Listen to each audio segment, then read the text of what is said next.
Welcome back to MVM. Today we have a review. This one is from Devere and it is Paris, the City of Lights, or La Cité de la Lumière as it is in French. We have the French version here, or the European version anyway. This is a strictly two-player tile placement game, and I have to say this has come out at Essen and it's really taken my attention quite a bit. Yeah, it's a really unique gameplay since you're playing the game in two phases, and over the course of these phases you're going to be laying down tiles that form the streets of Paris and then polyominoes that form the buildings that go on those streets. Yeah, not only that too, there's these postcards out here that you'll see. These postcards are going to be actions that you take during phase two. And this game, like I said, it's two players, but it's very strategic because if you're not doing one thing one turn, you better hope your opponent's not doing something else the next turn, because you're going to be constantly tasked with checking to see what the game state is, what your opponent's up to, as well as what you're trying to get done. Yeah, and you'll notice we have the game kind of already set up here in front of us. One of the interesting things to take note is the game is actually played within the game box. Yeah.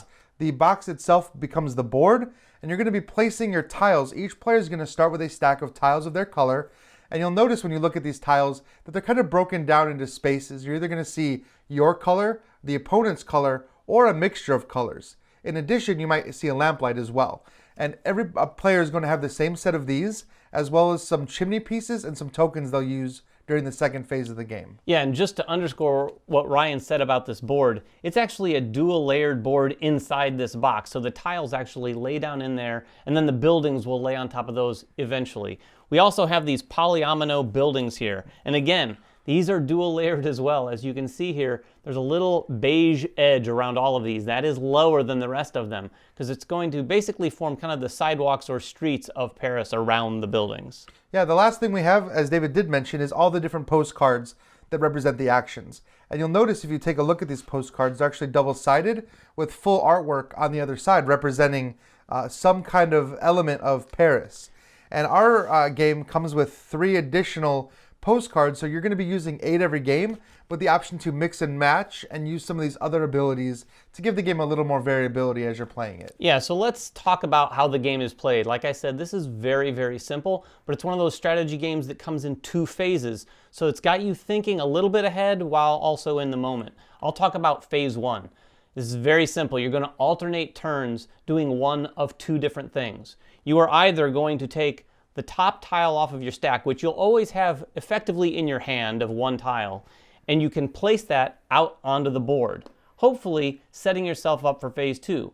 Now when you place these, they don't have to be adjacent to another tile, they just have to be fitting within these squares on the board. You can't see them very well, but there's these little corner spots here, so it's very clear how they are placed on the board. And in fact, it is 4x4, so there's only 16 tiles in the game, and there's only 16 spots for those tiles. Now, the other thing you can do instead of that is simply take one of the building pieces and put it in your personal reserve. These are going to basically be your buildings that you can use in phase 2.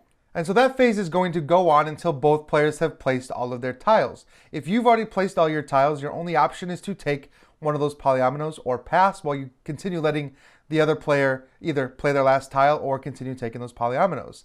You're going to want these for phase 2, but you don't want too many, because if you end the game with excess, you're going to actually score negative points for them. And phase 2 is similar to phase 1.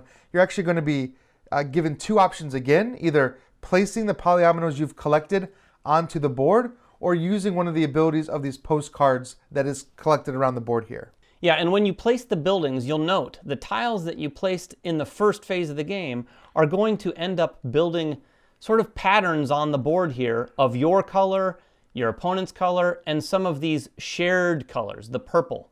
The purple is the real trick here because you have to recognize that those aren't only spaces you can use when you place a building, but they're also places your opponent can use. So if there's a bunch of blue next to a purple and my orange is next to that purple, you may want to place a building using that purple before your opponent does, because it may completely change your plans. You're also going to see out on the board, other than the colors, these lamp lights. And when you place a tile, you want to make sure again that it's on your color, but you also want to be near one of these lamps, because at the end of the game, you're going to score points for how many different lamps your pieces are touching. And to mark them as yours, you're going to place your little chimneys on them as you place them. And again, this is going to go turn to turn with each player having a chance to play one of those tiles. But if you want, you can use one of your tokens to place on an action card and take advantage of that action. Now, there are 8 of these cards, and you only have 4 tokens. So you're going to get to use 4, and your opponent is going to get to use 4. And again, this is where the strategy of the game comes in. You want to take postcards that are going to benefit you, but you also want to block opponents from using postcards that benefit them. Yeah, and this adds yet another one of those little layers all within phase 2 because, like we just said, you are either placing a building or you're using one of these action postcards. Now, some of these postcards all of them do a variety of different things. Some of them will do something for you right then and there. Some of them will delay by 1 round, letting you do something on the next round. And some of them will even delay and let you do something when you want to for the rest of this phase. But you're going to be equally interested in getting these postcards as much as you are getting your buildings on the board where you want to place them. Right, and some of these postcards are actually going to help you with in-game scoring, or like this one is going to like put out another street lamp that's going to increase my scoring potential. And every time you use a postcard, you flip it over, and that's going to show your opponent that they can't use that postcard anymore. That ability has been taken. Yeah, and we'll just talk about a couple of the postcards here. Here's another one. Ryan mentioned earlier that all the buildings you have left at the end of the game that you weren't able to place will be negative points. If you have this, it makes that 0. So you're able to avoid that penalty. In the right circumstances, getting a postcard like this can really save you 6, maybe even more points. I'll talk about one as well, just so you kind of get a feel. There's another postcard. This one lets you place a building over a lamp post. Normally, you cannot place on lamp posts. You can only place on your color or that neutral color. However, this is going to let you take advantage of one lamp post, which you could actually use to place on your opponent to stop them from scoring a lamppost. Yeah, each one of these postcards is kind of a double-edged sword. You have multiple uses for them, both offensively and defensively. I would be remiss without bringing up this one before we wrap up the review. It comes with this little purple tile. It's probably the nastiest postcard, or one of them, in the game, because you're able to take this purple tile and keep it with your buildings, and then when you want to on your turn, you can place it on top of one of your opponent's colored areas, which could really mess up their plans, and then immediately place a building on top of it. So you're able to basically connect maybe sets of your colors together, allowing you to place a building while foiling their plans as well. Yeah, and that's going to continue again until there are no more places left to place buildings. Once no one can place, you're going to score. And like I said, you're going to score each of your buildings based on how many lamp posts they're touching. You're going to take the total number of squares. For example, this building is 3 squares times 3 lamp posts that it's touching would be 9 points. You're also going to score for your largest continuous chain of buildings that touch. For example, I have 4, 5, 6, 7 here, and I could potentially maybe even increase that a little bit during the game. And then lastly, you could potentially score points for some of the postcards that give you in-game scoring. Yeah, a number of the different postcards that we aren't playing with will have more of an effect on scoring, but 2 that we are, you've got this guy right here. You're going to be able to place him in an area, and all of the street lamps in the area that's surrounded by buildings and by the edges of the board that he's in are going to be 2 points each for him. That can come into play in some games in a really, really big way. It can come into play not much at all in other games. It just depends on how many buildings both players are able to put out on the board. Yeah, so I think that's a basic understanding of the game. So let's take a quick moment and talk about just what we think of it. Yeah, because absolutely. Personally, I don't have a lot of negative things. Actually, I don't think I have any negative things to say about this game.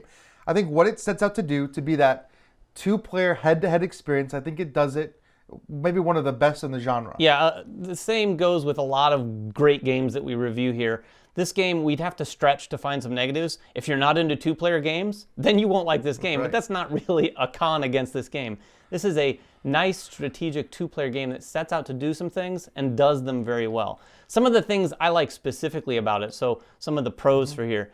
This thing has extra layers of strategy. And like I said earlier, those 2 phases, the 2 phases in all games like this really add some long-term thinking, or slightly longer than short-term thinking, as well as some short-term thinking, because as you're placing the tiles at the beginning, you have to take that into consideration. But if you're setting up a building over here, and then you look and realize that your opponent took that building on his last action, then you've completely wasted your turns, or you have to do some rejiggering to get some patterns out on the board for some buildings that are left. Yeah, I'll say it's a very interesting experience going back and forth like that, because when you're placing your tiles down, you're seeing these chunks of color. Okay, well, they might be blue and purple, but I know I can use a particular building because I've made that pattern.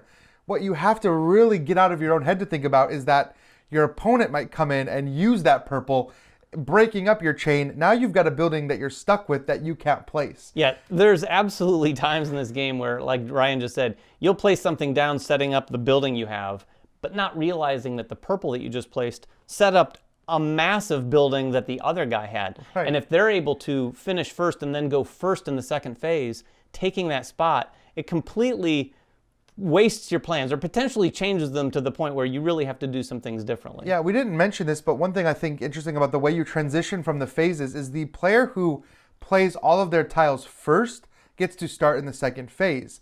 When you play all your tiles first, you're actually giving your opponent a lot of power because they're free to continue collecting tiles and kind of see what the board looks like before they place all of theirs. They could place 2 or 3 tiles in a row and set up something really big.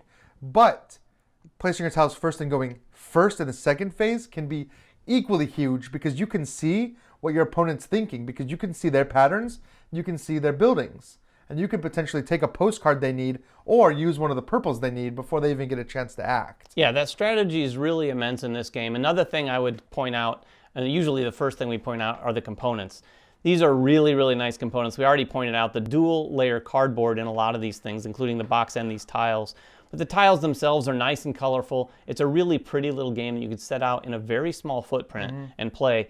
And also these postcards, like we said, have a front and a back. And just the fact that they're built around the concept of a postcard is really cool. And then they've got this back art. Like Ryan said earlier, these are all based around landmarks, but they all have a wide variety of different impacts on the game. Yeah, I think, I don't know that this is, again, a con for the game at all, but the one thing that I would like to see is more of these postcards. And I know that they give us 3 others. You're still using 8 every time. So if you play this game a bunch, and you probably will because it's so short and so easy to play over and over again, you're going to reach a phase where you're like, okay, well, I've seen everything this game can do for these combinations. But that also does leave it ripe for potential expansions and things like that that could come out. Absolutely, and there's a lot of options there. And I should point out, there are actually 12 postcards in the game. We are lacking one of the postcards that's right, here. yeah.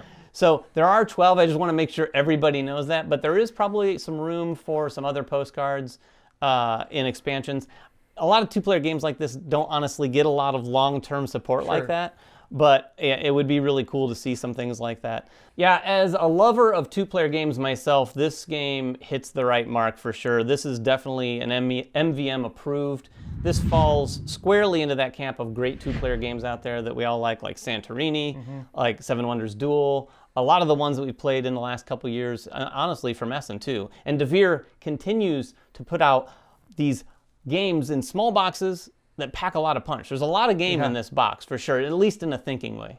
Yeah, guys, so that is Paris, City of Lights. This is an Essen release, so if you're over at Essen or you're importing things from Essen, you can do that right now. It will be having a US release at some point. So stay tuned to the channel or the description. We'll update that when the game does come out. So again, thank you guys for watching, subscribing. Please leave any comments. Let us know what you guys think of the game or just anything you're looking forward to seeing coming out of Essen this year. And we will see you next time. Bye-bye.